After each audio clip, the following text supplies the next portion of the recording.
우리 함께 앞뒤 좌우 바라보시면서 이렇게 축복했으면 좋겠습니다. 예수님 때문에 행복합니다.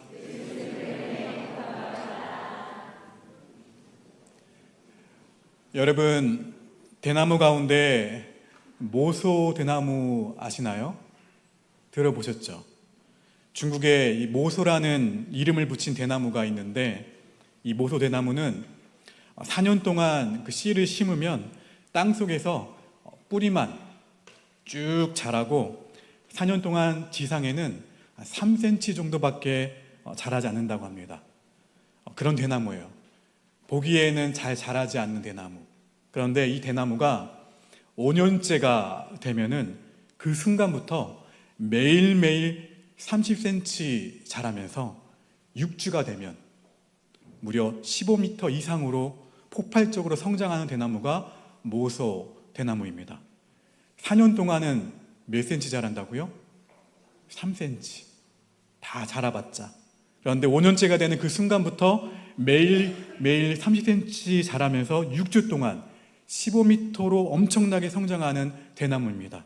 여러분, 그러니까 6주 동안에 폭발적으로 자라난 이 대나무를 보면서 어떻게 그렇게 급성장할 수 있었을까 의아합니다. 근데 실은 4년 동안 뿌리를 깊숙이 박혀놨기 때문에 그 순간, 5년째 되는 순간 대나무가 성장할 수 있었던 거예요. 이 대나무를 심은 농부들은 4년 동안은 육신의 눈으로 대나무를 바라보지 않는다고 해요. 웬만하면 포기할 만한데 농부들은 알고 있는 거죠. 뿌리가 여전히 살아있는 것을 알고 있기 때문에 그 나무를 포기하지 않고 농부들은 물을 주는 거예요. 계속 정성을 다해서 그 대나무를 돌본다고 합니다. 자, 오늘 우리는 마치 모소 대나무처럼 믿음이 급상정해버린 아브라함의 이 성숙함을 본문을 통해서 확인해 볼 수가 있는데요. 근데 아브라함의 이 믿음의 성장은 애굽에서의 부끄러운 실패에도 불구하고 여전히 아브라함을 포기하지 않으신 하나님의 돌보심 때문이었다는 것을 우리가 알 수가 있습니다. 마치 수년 동안 이 모소대나무를 끝까지 포기하지 않고 열심히 정성을 다해서 물을 주고 가꾸었던 농부들처럼 하나님 역시 아브라함의 믿음의 뿌리가 여전히 자라고 있음을 알고 계셨기 때문에 계속해서 아브라함에게 은혜의 수분을 공급해 주시고 그로 말미암아 아브라함의 믿음이 계속해서 성장하고 있는 모습을 우리가 본문을 통해서, 성경을 통해서 확인해 볼 수가 있습니다. 여러분, 그러므로 저와 여러분들이 어떠한 계획한 일들이 분명히 올 한 해 있으시죠? 사업적으로 계획한 일들도 있을 것이고, 또 개인적으로 계획한 일들도 있을 것이고, 또 자녀들의 학업의 문제도 있을 것이고, 취업의 문제도 있을 거예요. 근데 시간이 오래 지났는데도 불구하고 뭔가 결과물이 나오지 않는다고 해서 여러분 실망하거나 낙심할 필요가 전혀 없다는 거예요. 왜냐하면 하나님은 우리 안에 자라고 있는 희망의 뿌리를, 그 잠재력을, 그 가능성을 여전히 보고 계시다는 거예요. 우리 자녀들 안에서 여전히 자라나고 있는 이 잠재력의 뿌리를 여전히 하나님이 바라보고 계시기 때문입니다. 그렇기 때문에 하나님은 때마다 우리에게 은혜의 수분을 공급해 주시고 지혜의 수분을 공급해 주시고 능력의 수분을 공급해 주시기 때문에 결국 가장 적절한 때에 우리의 삶을 세우시기 위해서 하나님께서 일하시는 줄로 믿습니다. 그러니까 우리는 결코 절망하거나 실망할 필요가 없다는 거예요. 하나님은 내 안에 무엇을 보고 계신다는 거예요? 믿음의 뿌리를 보고 계시다는 거예요. 희망의 뿌리를 보고 계시고 우리의 잠재력의 뿌리를 여전히 바라보고 계시기 때문에 여전히 우리를 위해 하나님께서 일하고 계신다는 사실을 믿으시기를 주의 이름으로 축원합니다. 오늘 우리는 아브라함의 믿음의 뿌리를 보호하시는 하나님께서 과연 어떻게 아브라함을 급성장시키셨는지, 어떻게 아브라함이 이렇게도 급성장되게 되었는지 오늘 아브라함이 마주하게 되었던 결정적인 선택을 통해서 오늘 확인해 보고자 합니다. 자, 지난주에 우리는 창세기 12장 후반부에서 애굽에서 실패했던 아브라함의 믿음의 연약함을 확인해 볼 수가 있었어요. 그 연약함이라는 것은 다른 것이 아니라 약속의 땅 가나안에 도착했는데 그 가나안 땅에 경제적인 기근, 물질적인 어려움에 시험을 당했던 아브라함의 모습을 보았습니다. 그래서 이 물질적인 어려움으로 말미암아 그 아브라함이 지극히 인간적인 행동을 했던 믿음의 연약함을 우리가 보게 되었어요. 그런데 오늘 우리가 보게 되는 오늘의 본문은 그와는 정반대로 오히려 물질의 풍성함, 엄청난 부유함 때문에 생긴 시험거리가 오늘 놓여 있는 것을 본문을 통해서 확인해 볼 수가 있어요. 여러분 보십시오.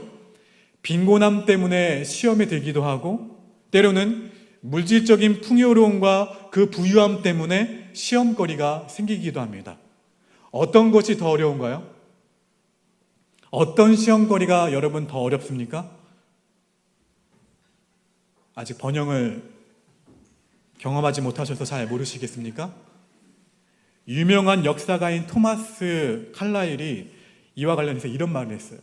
역경은 사람을 공경하게 몰아넣는다. 하지만 역경을 견디는 자가 100명이라면 번영을 견디는 자는 1명에 불과하다. 무슨 말입니까? 물질의 풍요로움과 번영의 시험을 이겨내기가 삶의 기근을 버텨내기보다 더 어렵다는 것을 말해주고 있어요. 여러분 지금 아브라함은 애굽에서 실패했던 그 애굽 땅에서 돌이켜서 다시 어디로 돌아오게 되었습니까? 가나안 땅에 돌아오게 되었죠. 근데 놀라운 것은 다시 아브라함이 가나안 땅으로 돌아오게 되었는데 이때 하나님께서 아브라함에게 물질적으로 엄청난 축복을 주셨다는 거예요. 한때 기근으로 인해서 가난에 허덕이던 아브라함에게 엄청난 물질이 갑자기 부유함으로 찾아오게 된 거예요. 심지어 오늘 본문 5절을 보니까 아브라함과 함께 동행했던 조카 롯에게도 엄청난 물질의 부유함이 찾아왔음을 말씀해 주고 있어요. 아마도 이 조카 롯이 부유하게 되었던 것은 삼촌인 아브라함이 물질을 너무 많이 받아서 롯이 아마도 나누어 주었을 것이라고 추측이 됩니다. 그러니 롯의 입장에서 보면 삼촌 잘 만났죠. 삼촌 잘 만나서 무엇이 생겼습니까? 장막이 생겼어요. 우리로 치자면 집이 생겼어요. 이 물질이 생기니까 얼마나 감사한 일입니까? 아브라함 입장에서도 전혀 다른 사심 없이 그냥 이런 물질이 생기니까 그동안 잘해주지 못했는데 이 엄청난 풍성한 물질을 내 조카한테 줄 수 있음에 아브라함도 엄청난 감사 제목이 되었을 거예요. 자, 그런데 이러한 풍요로운 감사거리가 도리어 두 사람의 갈등의 기폭제가 되었음을 본문을 통해서 확인해 볼 수가 있어요. 여러분, 그래서 오늘 성경은 그 갈등의 출발을 이렇게 설명해 주고 있습니다. 본문 6절 말씀을 읽어봅니다. 시작.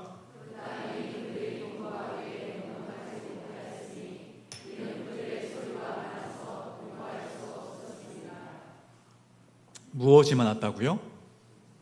소유가 많아서. 갈등의 이유가 다른 것이 아니라 많은 소유 때문에, 많은 물질 때문에 갈등하게 되었다라는 거예요. 지금도 우리 가족 간에, 우리 친척들 간에, 또 심지어는 성도들 간에 갈등이 생기게 되면은 많은 경우에 여러 가지 이유가 있겠지만 가장 갈등의 원인이 되는 것이 돈이에요. 돈. 교회 안에서 분쟁이 일어나게 될 때에도 교회 안의 분쟁의 대부분은 돈 때문에 생긴다고 하니까 이 돈은 진짜 확실히 갈등의 기폭제인 것은 분명합니다. 물론 그리스도인이 하나님이 우리에게 주신 그 물질을 정말 가치 있고 의미 있게 사용할 수 있다면 하나님께 큰 영광이 될 거예요. 그런데 반대로 그렇지 못할 경우에는 이 물질로 인해서 서로 상대적인 박탈감이 생긴다는 거예요. 상대적인 빈곤감 때문에 가족 간에, 친구 간에, 성도 간에 이 갈등의 골이 더욱더 깊어지므로 세상 속에서 오히려 이 돈 때문에 하나님의 영광을 가리울 수도 있다는 거예요. 여러분, 지금 아브라함과 롯 사이에 이런 갈등이 있는 거예요. 소유로 말미암은 돈 때문에 심각한 갈등이 찾아오고 있음을 오늘 말씀해 주고 있습니다.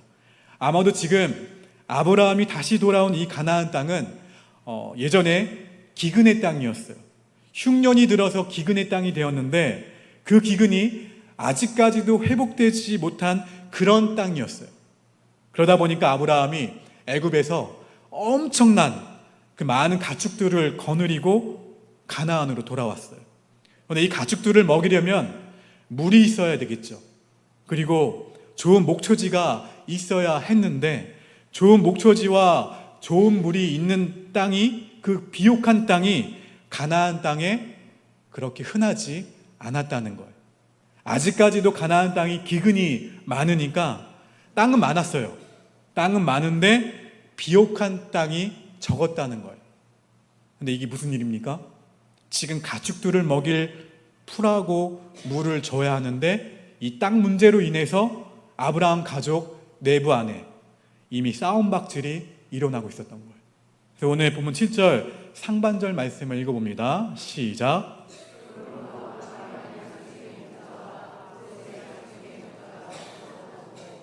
어떻게 되었다고요? 서로 다투고.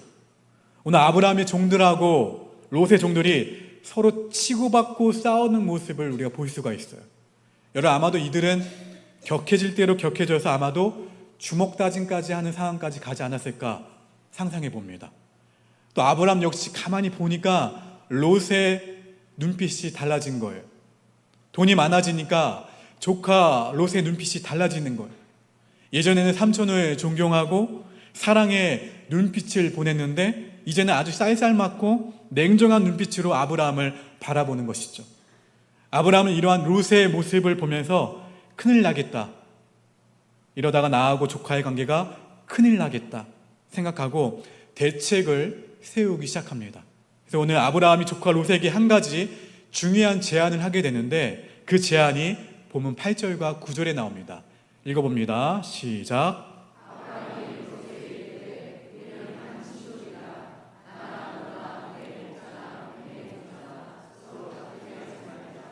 내 앞에 온 땅이 있지 아니하냐? 나를 떠나가라. 내가 자하면 나는 우하고 내가 우하면 나는 자하리라. 아브라함이 내놓은 제안이 무엇입니까? 다른 제안이 아니었어요. 이렇게 친족들끼리 갈등하면서 치고받고 싸우지 말고 어떻게 하자? 서로 떠나자 제안을 합니다. 여러분, 사실 아브라함이 이 제안을 했던 것은 굉장히 충격적인 제안이에요. 오늘 우리가 이 본문을 전체적인 문맥 가운데에서 바라볼 때 아브라함의 이 제안은 조카 롯하고 완전히 단절하자, 완전히 결별하자 이 의도의 말이 아니라 오히려 두 사람과의 관계를 회복시키는 차원에서 아브라함이 심사숙고한 끝에 꺼낸 일종의 화평 카드가 서로 떠나자라는 제안이었어요.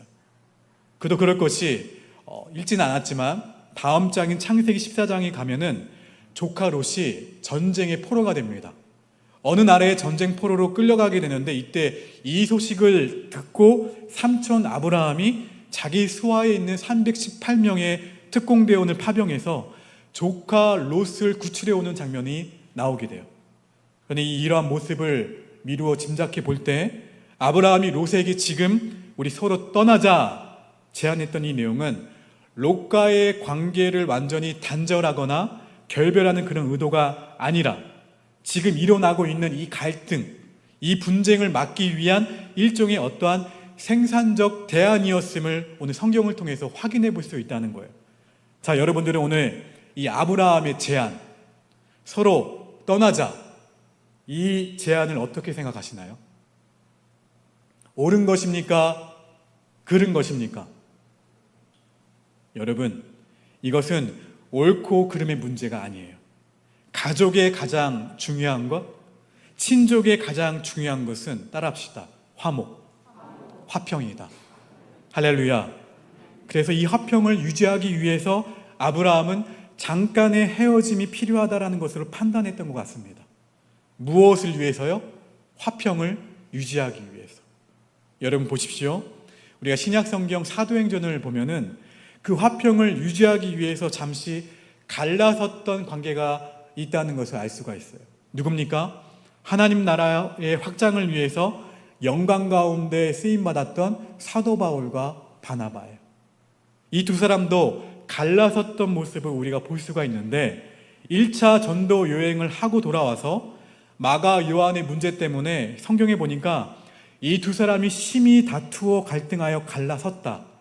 그런데 완전한 갈라섬이 아니라 잠시 갈라섰음을 성경을 통해서 확인해 볼 수가 있습니다. 그래서 이들은 2차 전도 여행을 떠날 때 그 전도팀을 따로 구성을 해요. 무엇을 말해줍니까? 서로의 의견을 존중해 준 거예요.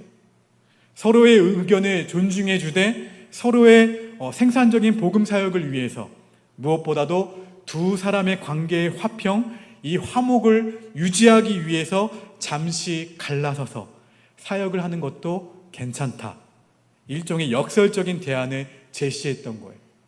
그래서 성경을 통해서 확인해 볼 수 있는 것은 성경은 우리의 화목과 화평을 위해서 우리의 관계 개선을 위해서 잠시 갈라서는 것도 지혜 중에 한 방편임을 말씀해 주고 있는 거예요.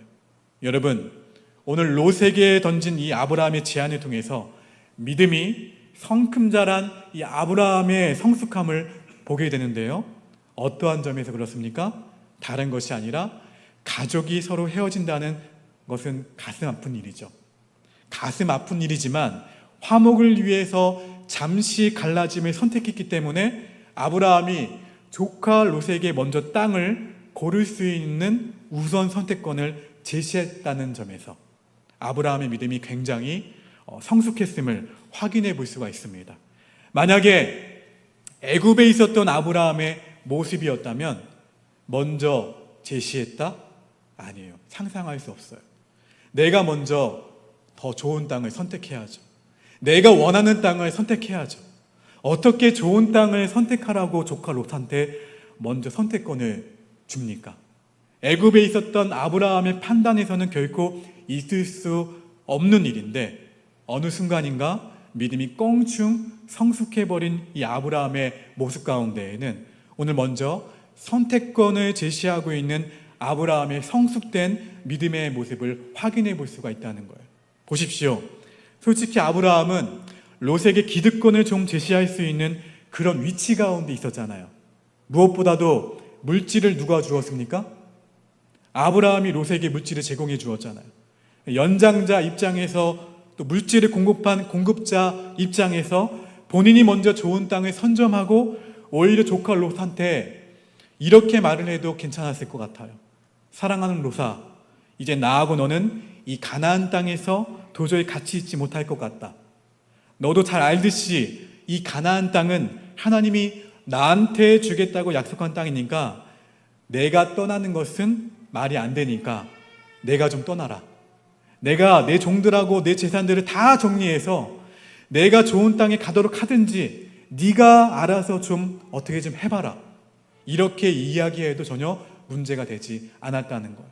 그런데 아브라함은 오늘 자신의 지혜와 자신의 판단과 자신의 명령으로 강요하지 않아요. 오히려 롯에게 먼저 결정을 할 수 있도록 기회를 제공합니다. 왜 그렇습니까? 아브라함은 갈등과 분쟁보다는 친족 간의 화목과 화평을 선택했기 때문에 그래요. 근데 여러분, 오늘 아브라함은 과감한 제안이에요. 과감한 제안. 정말 이 과감한 제안을 한 이후에 친족 간의 화목을 유지하기 위함도 그 이유도 있었지만 가장 중요한 이유가 있었어요. 하나가 있었는데 그 중요한 이유는 무엇인가 하면은 따라합시다. 하나님의 영광이다. 할렐루야. 친족들끼리 갈등과 다툼으로 인해서 세상 가운데 하나님의 영광이 가려져서는 안 된다는 이 거룩한 소명의식이 아브라함 가운데 있었기 때문에 그래요. 우리는 이 사실을 확인해 볼 수가 있는데요. 본문 7절 말씀을 읽어봅니다. 시작.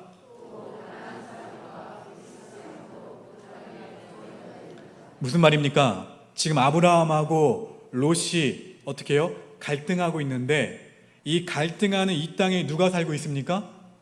가나안 온주민들. 우리로 치면 누굽니까? 불신자들이 살고 있는 거예요.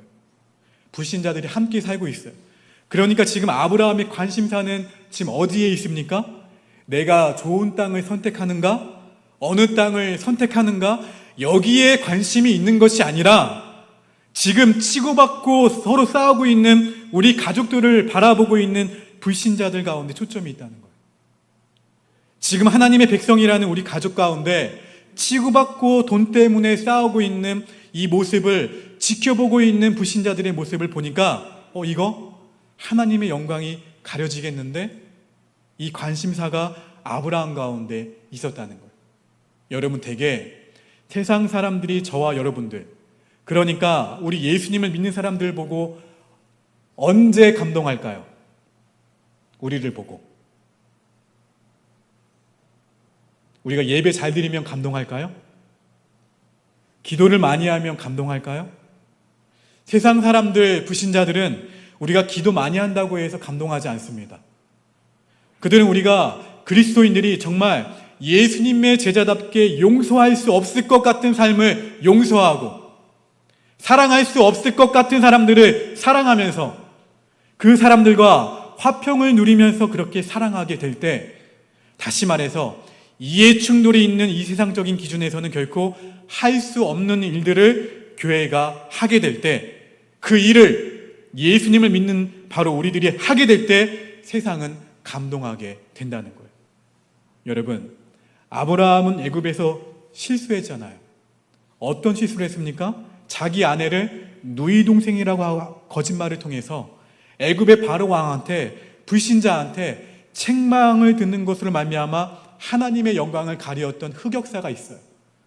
이 사실을 절절히 깨닫고 있었던 거예요. 지금 당장 눈앞에 있는 좋은 땅을 내가 선택하는 거, 이것이 중요한 것이 아니라 먼저 양보해서 화평을 선택하는 것이 하나님께 영광이 될 뿐만 아니라 이것이 세상 가운데 감동이 되겠구나, 이것을 확인했던 거예요. 만약에 저와 여러분들 가운데 이러한 상황이 벌어지게 된다면 우리는 무엇을 선택하시겠습니까? 우리는 어떻게 이와 같은 상황 가운데에서 결정하고 선택할 수 있겠습니까? 여러분, 솔직히 오늘 아브라함과 같은 선택과 결정을 한다는 거 쉽지 않습니다. 정말 어렵습니다. 그야말로 나 자신을 부인하지 않으면, 내가 죽지 않으면, 내가 먼저 양보하지 않으면 할 수 없는 선택이 오늘 아브라함이 했던 선택이었다는 거예요. 자, 그런 면에서 볼 때 내가 먼저 죽어야 돼요. 죽는 거예요. 여러분, 선교지에 가서 선교하다 죽는 것만이 순교가 아니라, 실은 저와 여러분들도 우리가 삶 가운데에서 부딪히는 수많은 갈등 가운데 내가 먼저 죽는 이와 같은 상황을 내가 경험한다면 그게 순교예요. 어떻게 보면 우리의 삶의 순교예요. 생활 순교예요. 내 삶 가운데 내가 먼저 나를 부인하고 내가 먼저 죽고 내가 먼저 양보하는 것을 선택한다면 그것이야말로 여러분 생활 순교요, 삶의 순교인 줄로 믿으시기를 주의 이름으로 축원합니다. 근데 오늘 이 갈등의 봉합을 위해서 생활 순교라는 위대한 선택을 한 아브라함과는 달리 오늘 롯은 위험한 선택을 하게 됩니다. 아브라함은 위대한 선택을 했는데 롯은 너무나도 위험한 선택을 하게 돼요. 여러분, 일반적으로 상식적으로 생각해 볼 때 삼촌의 이 통 큰 제안을 받게 되었다? 일반적으로 조카들은 뭐라고 대답을 해야 돼요? 삼촌, 제가 지금까지 삼촌 때문에 이렇게 큰 호강을 누리고 살았는데 삼촌이 먼저 그래도 좋은 땅을 선택하셔야죠. 저는 괜찮아요. 먼저 선택하시고 그 다음에 제가 선택하겠습니다. 이게 일반적인 사람들의 생각이에요. 그런데 오늘 롯은 아브라함의 제안을 한치의 주저함도 없이 넙적 받아들이고 본인이 원래부터 눈독 들였던 땅을 선택해버리고 말았다는 거예요. 그래서 오늘 우리는 감사보다는 욕심을, 가족보다는 돈을 먼저 선택했던, 그리고 냉정하게 떠나버린 롯의 뒷모습 가운데에서 이게 인간이구나, 물질 앞에 모두가 비정한 우리의 인간의 모습을 다시 한번 확인해 볼 수가 있습니다. 어쩌면 저와 여러분들도 우리는 부인할지 모르지만 솔직히 우리의 깊은 곳에 아브라함보다는 롯의 경향이 있는 우리의 모습을 바라볼 수가 있어요. 그래서 그런지 오늘 성경은 계속해서 이 롯의 선택을 하려는 롯의 결정을 하는 우리들을 향해서 성경은 아니야, 그 길을 선택하면 안 돼, 그 길을 결정하면 안 돼라면서 우리를 계속해서 뜯어말리는 그런 모습으로 말씀을 해주고 있습니다. 왜냐하면 롯의 이 위험한 선택은 망하는 길로 가는 지름길이에요. 그런데 오늘 성경 말씀을 보니까 충격적인 사실이 하나 있습니다. 그 충격적인 사실은 지금 롯은 본인이 선택한 이 땅이 이미 악한 도시, 악한 땅임을 롯이 알고 있었다는 것. 알고 있었음에도 불구하고 그 땅을 어떻게 했다? 선택했다. 본문 12절 이하의 말씀을 읽어봅니다. 시작.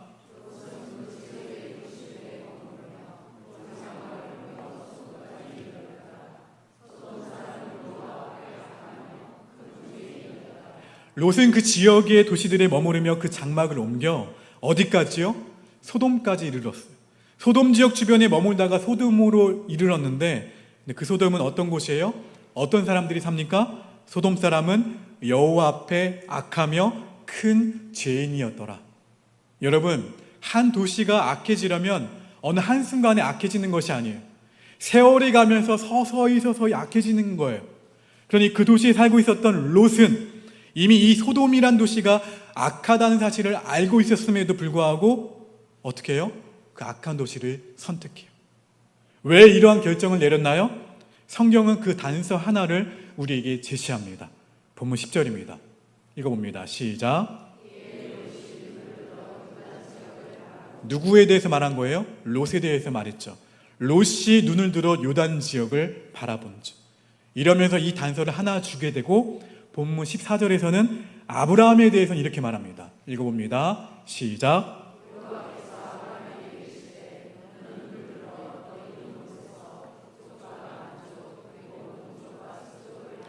차이점이 무엇입니까?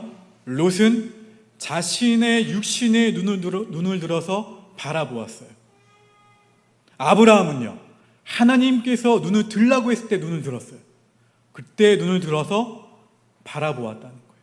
다시 말해서 롯은 내 안에 내재되어 있던 탐욕의 눈을 들어서 바라보았고, 아브라함은 하나님이 눈을 들게 하실 때까지, 명령하실 때까지 기다렸다는 거예요. 이런 면에서 봤을 때 오늘 롯이 결정한 이 선택은 성경 표현 그대로 육신의 정욕과 안목의 정욕과 이생의 자랑에 의한 선택이었음을 확인해 볼 수가 있습니다. 그 결과 어떻게 되나요?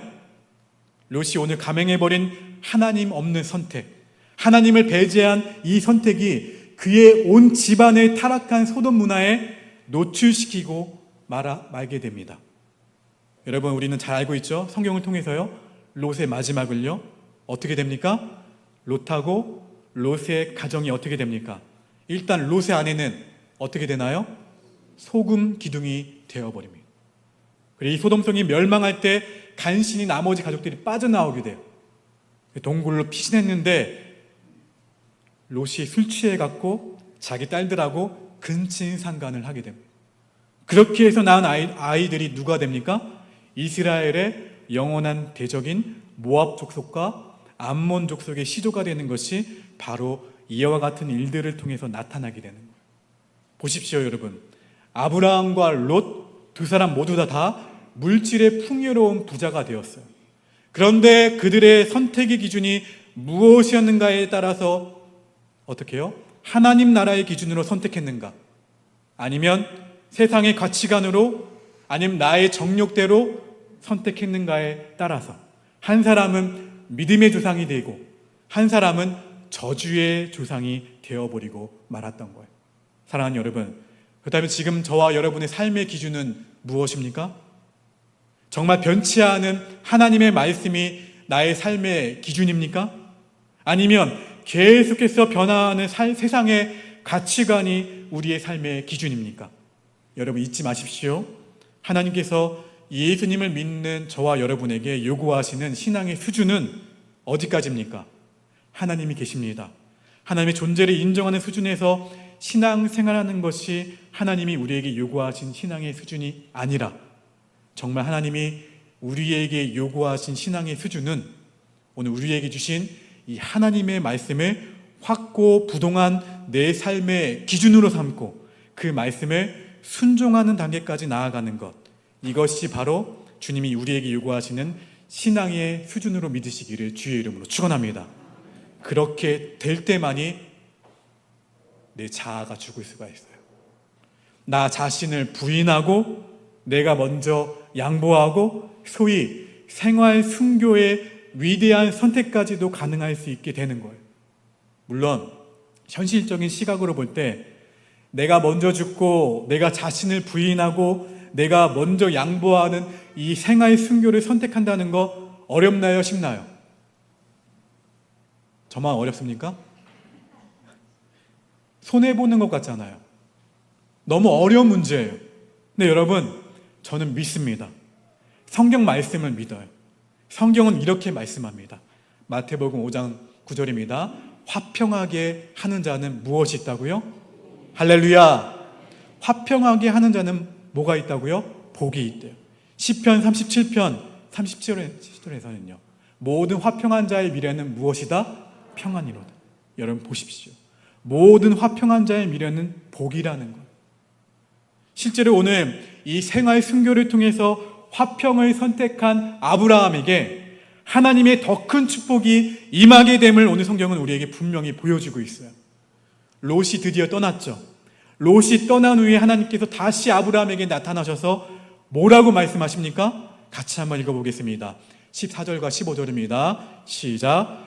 롯이 아브라함을 떠난 후에 여호와께서 아브라함에게 이르시되 너는 눈을 들어 너 있는 곳에서 북쪽과 남쪽 그리고 동쪽과 서쪽을 바라보라.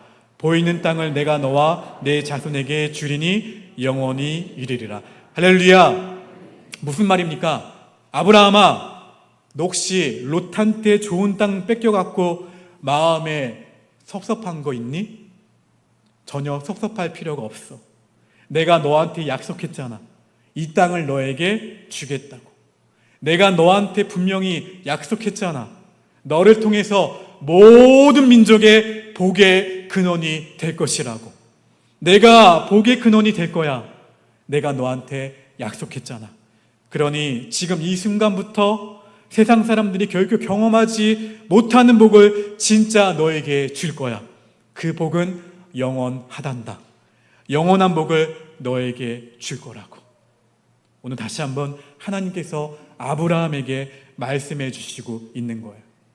사랑하는 오복교회 여러분, 이 하나님의 음성이 오늘 이 아침에 예배드리는 여러분들의 귓가에 또렷이 들릴 수 있게 되기를 주의 이름으로 축원합니다. 근데 오늘 하나님은 아브라함에게 오늘 주시고자 하는 축복이 어디서부터 이 축복이 시작된다고 말씀하십니까? 14절 말씀 다시 한번 봅니다. 읽어봅니다. 시작.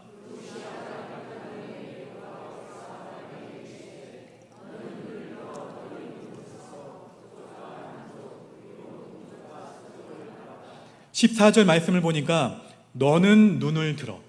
어디서부터요? 너 있는 곳에서. 어디에서요? 너 있는 곳에서부터 이 축복이 시작되신다는 말씀이에요. 내가 서 있는 바로 그곳에서 하나님을 바라보게 될 때 축복은 시작된다는 말씀이에요. 여러분 잊지 마십시오. 하나님은 지금 내가 있는 바로 이곳에서부터, 지금 내가 서 있는 삶의 현장에서부터 그 순간 누구를 바라볼 때요? 하나님을 바라보게 될 때 우리에게 복 주시는 하나님인 것을 믿으시기를 바랍니다. 오늘 아브라함에게는 하나님이 어떻게 새 일을 행하셨습니까? 어떠한 복을 그에게 주셨습니까? 오늘 하나님은 롯은 떠나갔지만 아브라함은 여전히 그 약속한 가나안 땅에 머물게 하십니다. 그리고 아브라함으로 하여금 헤브론 땅으로 그를 이주시키세요. 그것이 하나님께서 아브라함에게 주신 복이요 세일이에요. 세일. 본문 말씀 마지막 18절 말씀을 읽어봅니다. 함께 큰 목소리로 시작.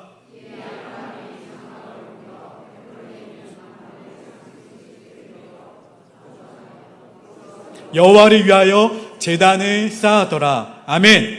너무 중요한 말씀이에요. 이 헤브론이라는 이 지명의 의미는 교제가 있다는 의미예요. 교제가 있다. 마므레라는 것은 무엇인가 하면은 풍성하다. 풍성하다, 비옥하다라는 의미를 갖고 있습니다. 그렇구나.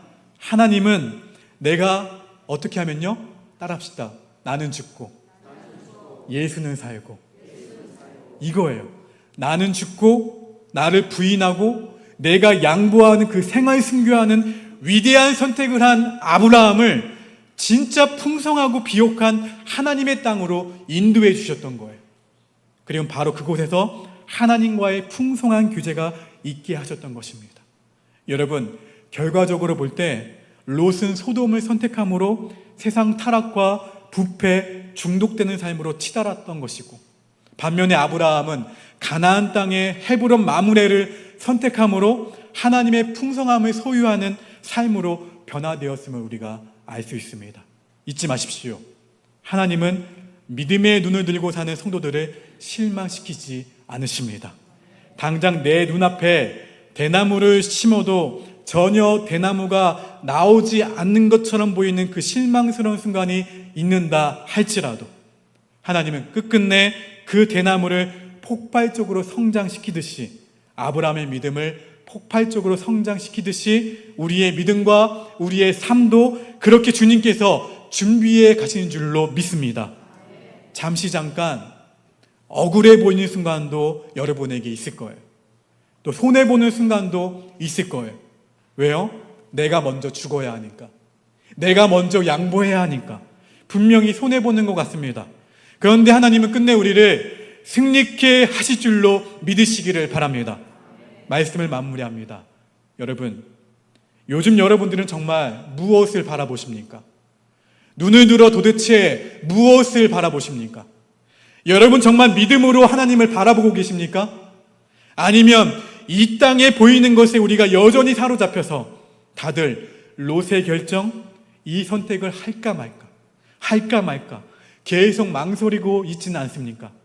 오늘 주님이 두 가지 질문을 던지실 때 뭐라고 대답하시겠습니까? 오늘 우리는 아브라함의 위대한 선택과 롯의 위험한 선택 사이에 놓여 있어요.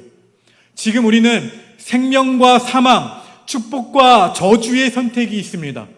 성된 우리가 선택해야 될 것이 무엇인지 자명하죠. 여러분, 그런데 이 선택 쉽나요? 어렵나요? 쉽지 않아요. 너무 어렵습니다. 왜 어렵습니까? 마귀가 우리를 가만히 내버려 두지 않아요.